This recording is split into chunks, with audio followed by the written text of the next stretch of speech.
KSOL Black Talk Radio, the new black media. A black employee at Boeing is suing the company after finding a noose at his desk and says that his work life is very degrading. Well, that's probably an understatement. Let's take a look at the video.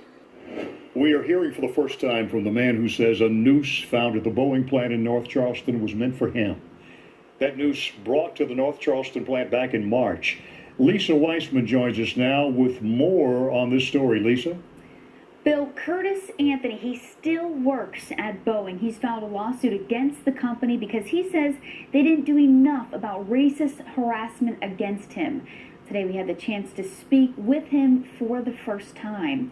He's been with the company for the past 8 years. He says the harassment started 2 years ago with coworkers using the N-word around him. He says he went to management, but the harassment only got worse. I was very surprised to hear that people that doesn't look like me were saying things, and they was younger. And I expected from older people, but younger people, and there was nothing done about it. It's just to reiterate that, this is a problem, and it's been an ongoing problem, and it's going to always be a problem until something be done about it. Anthony also claims that coworkers urinated on his desk and his chair, and someone left a noose at his desk.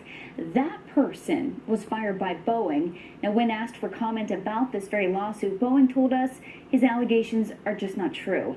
In a statement, a spokesperson wrote in part, quote, "Most of Mr. Anthony's allegations were never brought to the attention of management, giving the company no opportunity to investigate these claims. The single issue he did raise was dealt with promptly and in a fair manner," end quote. We'll have more from Anthony, including why he says he still works there, coming up tonight on Live 5 News at 11.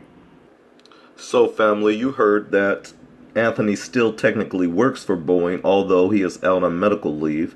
Now, neither Anthony nor Boeing would say what they did with his now unused desk chair, although there are several melanin-less employees, who are not basically black, of the general office, who would insist that there is nothing wrong with that seat because, quote, PP is sterile.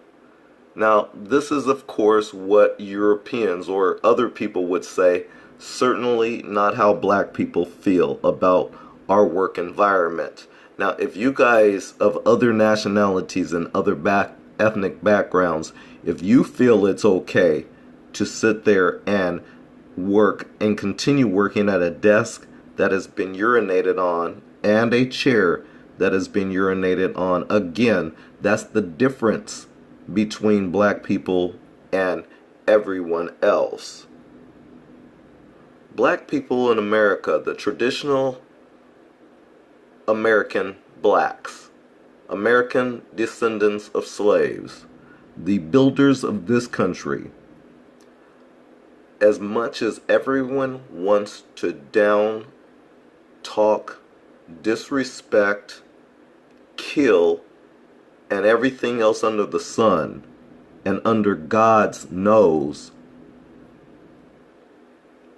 we are the original people of this earth. We know right from wrong, regardless how you wrap it up and how you try to make it look to us.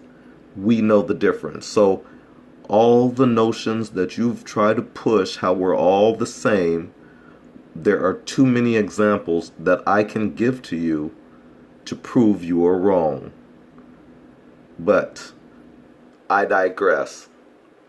This situation is another example of systemic racism. Well, what do I mean by that? What I mean by that is systemic racism in the hiring practices across America, in almost every genre of working environment.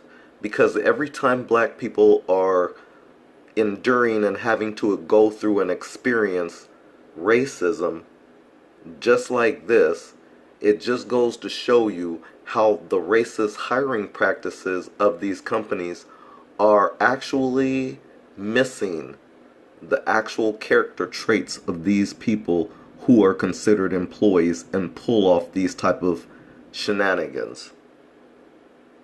There's no other way of putting it.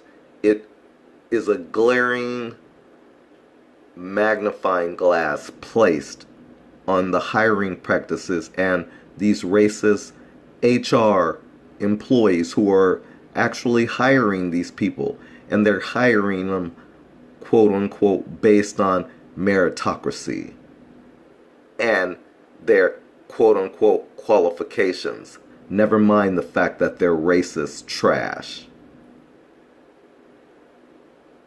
But anyways, I'm also not sold or convinced when the media reports how such and such black employee has never raised these issues before to management, all as if that removes and takes away the issues we bring forth.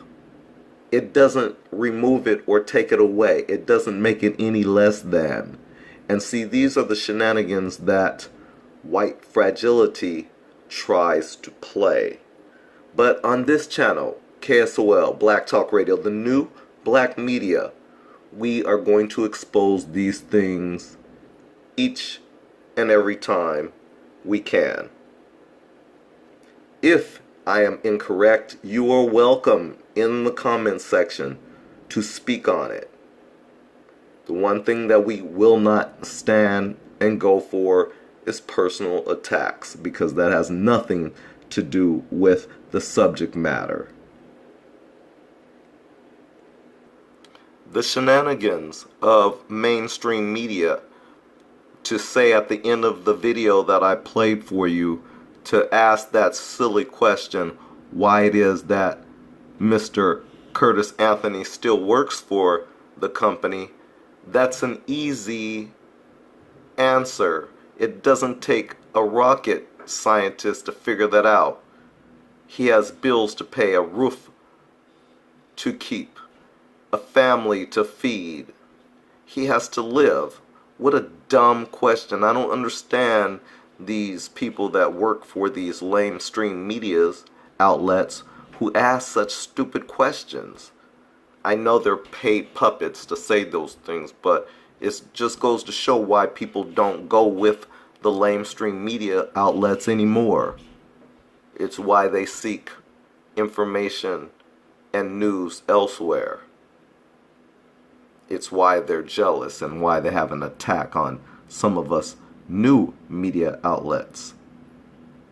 But anyways, this is KSOL Black Talk Radio, exposing once again the racism that permeates throughout this country, and showing you through example of systemic racist hiring practices, for one, of how they get away with hiring people that do things like this, hanging up nooses over a person's desk, urinating and pissing on their desk and chair, and then expecting them to sit there and do a good job. This is the shenanigans of racist America. And this is what we have to expose. Like, share, and subscribe. We'll see you in the next video.